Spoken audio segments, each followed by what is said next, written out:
জয় গুরু। পরম প্রেমময় শ্রী শ্রী ঠাকুরের চরণে আমার ভূমিষ্ঠ প্রণাম। আর আপনাদের প্রতি প্রত্যেককে জানাই আনন্দিত জয় গুরু। আজকে আলোচনা করব এমন কিছু জায়গা আছে যে জায়গা থেকে আমরা যদি কখনো কিছু নিই বা ভুলেও যদি নিয়ে ফেলি তাহলে কিন্তু আমাদের সারা জীবন কাটতে হয়। আর এমন কিছু ক্ষতি হয়ে যাবে যেটা আমরা স্বপ্নেও ভাবতে পারি না। আজকে ডিটেলসে আলোচনা করব। অবশ্যই ভিডিওটি মনোযোগ সহকারে শুনবেন, কেননা আমরা অনেক ভুল করে ফেলি যার জন্য সারাটা জীবন আমাদের পস্তাতে হয়। তাই সেই ভুলগুলো যাতে আমরা না করি সেই দিকে নজর দিতে হবে। তো চলুন শুরু করি। আর আরেকটা কথা বলি, যার তার হাত থেকে কিন্তু খাওয়া উচিত নয়। হ্যাঁ, আমরা অনেক সময় এমন পরিস্থিতিতে যে কিছু হয়তো নিতে হয়, খেতে হয়, কিন্তু সেও যাতে না কষ্ট পায় তেমনভাবে কথা বলতে হবে। কিভাবে কথা বলতে হবে সেটাও আমাদের কিন্তু ঠাকুর বলে দিয়েছেন। চলুন গোটা ভিডিওটা যদি মনোযোগ সহকারে শোনেন তাহলে অবশ্যই বুঝতে পারবেন। কর্মীদের প্রতি শ্রী শ্রী ঠাকুরের অমীয় নির্দেশ। কর্মীদের কোনো বিষয়ে লক্ষ্য রাখতে হবে। কোন কোন বিষয়? তো ডিপি ওয়ার্কের কাজে যারা যাচ্ছি তাদেরকে অনেক কিছু লক্ষ্য করতে হয়, দীক্ষাকে বাড়াতে হয়। ঠাকুর বলছেন ব্যক্তি চরিত্র গঠিত না হলে কোনো কাজই সম্ভব হবে না। তার জন্য চাই প্রত্যেককে যাজন ইষ্টভৃতি পরায়ণ করে তোলা। দীক্ষা যে বাড়বে এবং ভালো ভালো কর্মী যে সংগ্রহ হবে তার মূলে থাকা চাই আপনাদের চারিত্রিক ঐশ্বর্য, যা দেখে মানুষ মুগ্ধ হয়ে যাবে, সম্ভ্রমে বিনত হয়ে উঠবে। তাহলে আমরা যখন দীক্ষাপত্রের কাজে যেই যান না কেন, হয়তো সেখানে গিয়ে কিছু খেতে হয়। আমাদের অবিন্দাদা বলেছেন আপনারা দীক্ষাপত্রের কাজে গিয়ে অবশ্যই চা খাবেন সকলের হাত থেকে, কিন্তু কোন বাড়িতে খাওয়া যাবে না সেটাই কিন্তু আলোচনার বিষয়। অবশ্যই ধৈর্য ধরুন। আচার্যদেব, আমাদের বর্তমান আচার্যদেব কত সুন্দর, তার চলন কত সুন্দর, তার চলন দেখে আমাদের চলতে হবে। তার চলন, কথাবার্তা একবার ভাবুন তো, কত সুন্দর করে তিনি বুঝিয়ে দেন। আমরা কি পারি? কিন্তু আমরা তার মতো হওয়ার চেষ্টা করব। আচরণটাকে সব থেকে আগে সুন্দর করে তুলতে হবে, যাজন বাড়াতে হবে, যাজক বাড়াতে হবে। প্রত্যেকটি দীক্ষিত সৎসঙ্গী প্রকৃত বা প্রস্তাবে যাজক, তাদের যাজন মুখর করে তুলতে হবে। এক একজন হয়তো এমনভাবে সংকল্পবদ্ধ হয়ে উঠল যে সে প্রতি মাসে নিজে যাজন করে কয়েকজনকে দীক্ষার জন্য প্রস্তুত করবেই। বৃত্তিতে তেল মালিশ করে বা স্বার্থ প্রত্যাশা উস্কে দিয়ে মানুষকে দীক্ষিত করে লাভ নেই। যাজনে যাচ্ছি, দীক্ষাপত্রের কাজে যাচ্ছি, মানুষ হয়তো আপনাকে নিজের সংসারে দুটো কথা বলে হালকা হতে চাইলো, আপনি তা বসে শুনবেন। কিন্তু আপনি যদি তার সুযোগ নিয়ে তাকে বলেন তোমার এই কষ্ট 5 দিনের মধ্যেই লাঘব হবে যদি তুমি এই ঠাকুরের দীক্ষা নাও, এমন কথা কিন্তু কখনো বলবেন না, ভুলেও বলবেন না। একদম এই কাজ কিন্তু করবেন না। এই কাজ করলে পরম দয়াল শ্রী শ্রী ঠাকুর কিন্তু খারাপ হয়ে যাবেন প্রত্যেকটি মানুষের কাছে। ঠাকুরকে খারাপ করতে আমরা কখনো চাই না। এমনিতেই আমাদের ঠাকুরকে নিয়ে অনেক মানুষে অনেক নিন্দা করে, যার মুখের ওপর জবাব আমরা হয়তো কিছু মানুষ দিতে পারি, কিছু মানুষ পারি না। তাই ঠাকুরকে যাতে খারাপ না বলে সেই দিকে নজর রাখতে হবে। এমন লোভবশত কাজ কখনো করাবেন না কাউকে দিয়ে যে আপনি এই ঠাকুরের দীক্ষা নিন, আপনার 5 দিন কি 10 দিনের মধ্যে আপনার দুঃখ দূর হবে। কখনোই এমনটা করবেন না। লোভবশত কাউকে যাজন করতে নেই। কাউকে লোভ দেখিয়ে যাজন করা একদম উচিত নয়। যাতে আদর্শের জন্য সাফার ও স্যাক্রিফাইস করতে প্রস্তুত হয় এবং তাতেই আনন্দ পায়, তেমনভাবে প্রবুদ্ধ করে তুলতে হয় যাতে আমাদের ঠাকুরকে সে ভালোবেসে তার কাছে আসে। তার লোভ লালসা আকৃষ্ট হয়ে নয়, তাকে যেন মন থেকে ভালোবাসে আর সেই ভালোবাসার টানেই যেন চলে আসে। ঠাকুরের দীক্ষা নিতে। ওরে পেতে হবে, ওরে হতে হবে, না করে পাওয়া ঘটবে না, সেটা গোড়া থেকে ভালো করে মাথায় ধরিয়ে দিতে হবে। দীক্ষা নিয়ে প্রত্যেককে যাতে নিয়মিত নাম ধ্যান যাজন ইষ্টভৃতি ইত্যাদি করে এবং করে রস পায় তার ব্যবস্থা করতে হবে। একদিন দিয়ে দীক্ষা বাড়তে থাকলে আর একদিন দিয়ে দীক্ষিতরা বিনিময়ে ঝিমিয়ে যেতে থাকলো। একদিক দিয়ে দীক্ষা বাড়াতে থাকলাম আর একদিক দিয়ে দীক্ষিতরা ঝিমিয়ে যেতে থাকলো, তাতে কিন্তু হবে না। যাদের দীক্ষা দেব তারাও যেন সচল থাকে, তারাও যেন অ্যাক্টিভ থাকে, পজিটিভ থাকে, এমন দীক্ষা যেন হয়। পরম পিতার ইচ্ছা ও চাহিদা পূরণই তোমাদের একমাত্র কাজ। কানের ব্যাকুলতা নিয়ে, কঠোর সংকল্প নিয়ে, তীব্র সমবেগ নিয়ে লেগে যাও তোমরা। এ হচ্ছে পরম দয়ালের আশীর্বাদ।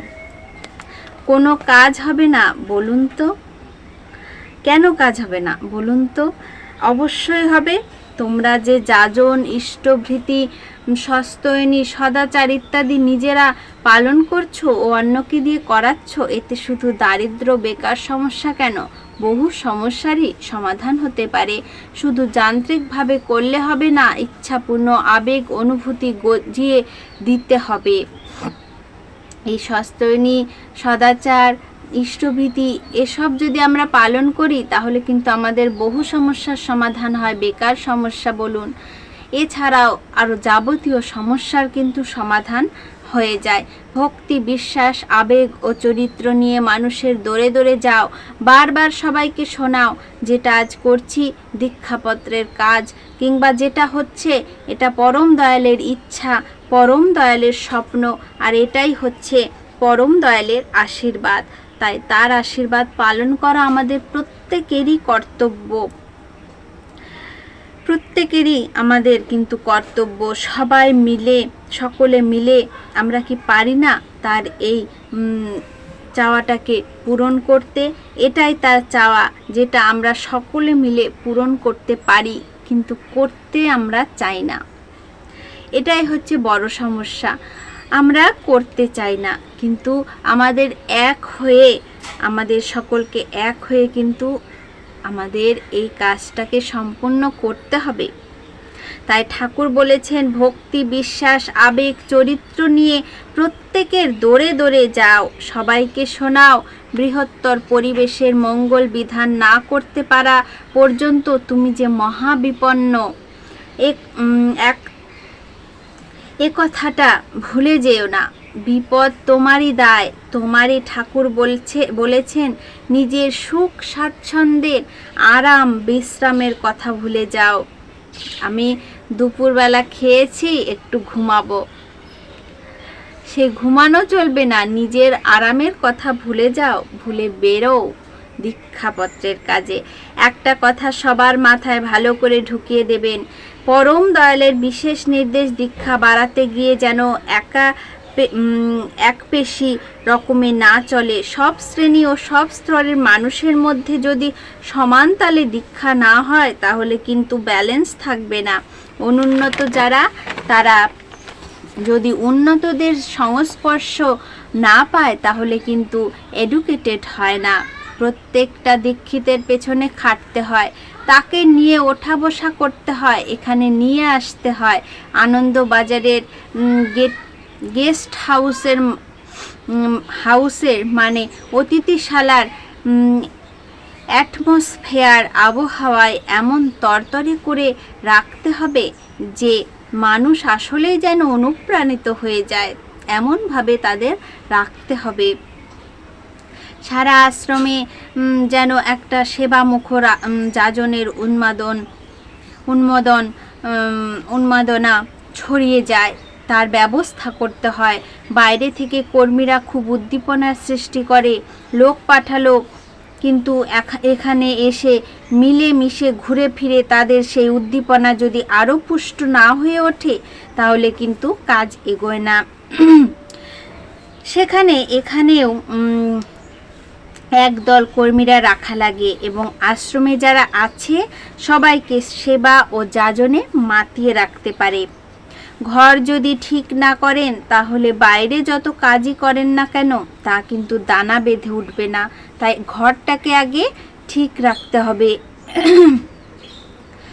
এরপর অনেক আলোচনা করলাম, অনেকে হয়তো বিরক্ত হয়ে যান এত আলোচনা করি, তবে শুধু যেটুকু আলোচনা সেটুকু যদি করি তাহলে তো হবে না। ঠাকুরের কথাটাকে আমাকে প্রচার করতে হবে। ঠাকুর কি বলেছেন সেটা আপনাদের সঙ্গে আমি শেয়ার করি, যার জন্য ভিডিওটি একটু বড় হয়ে যায়। ঠাকুর কি নির্দেশ দিয়েছেন, ঠাকুরের কি ইচ্ছা আকাঙ্ক্ষা সব আপনাদের জানাই, তাই একটু দেরি হয়ে যায়। অবশ্যই 15 মিনিটের বেশি ভিডিও আমি করি না, তবে এই 15 মিনিট যদি ধৈর্য ধরে শোনেন তাহলে কিন্তু অবশ্যই আপনি সুফল পাবেন। এবার শুনুন, আসল আলোচনায় আসি। এরপর আলোচনা করব কোন জায়গা থেকে জিনিস নেব না। 1 নাম্বার হচ্ছে অসহজ বাড়ি থেকে যদি আমাকে কিছু দেয় তা কিন্তু আমি নিতে পারি না। ভালো করে শুনুন।